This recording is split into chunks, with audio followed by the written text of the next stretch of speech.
Sindh high court ने गैर मुंतखब अफराद को मेयर बनाने के खिलाफ दरखास्त फौरी समाअत के लिए मंजूर कर ली। अदालत ने जमात इस्लामी की दरखास्त पर इलेक्शन कमीशन और एडवोकेट जनरल को 13 जून के लिए नोटिस जारी कर दिए। यूसुफ अली सईद ने कहा कि आपका केस फौरी समाअत की नौयत का है, समझ में आता है। बजट 2023 वादों से इरादों तक का सफर और इससे जुड़ी अवाम की नई उम्मीदें। सरकारी मुलाजिम, मजदूर या हो कारोबारी, टिकटिकी बांधे सबकी नजर है इस साल के बजट पर। क्या हो पाएगी बचत, मिलेगा रिलीफ? जानिए बजट ट्रांसमिशन में, सिर्फ बोल पे।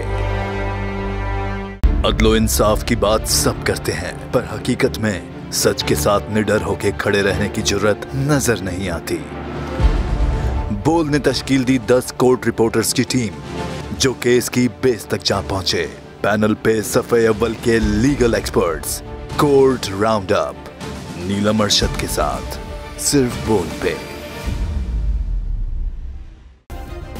सब्सक्राइब करें और बेल दबाएं ताकि कोई खबर रह न जाए।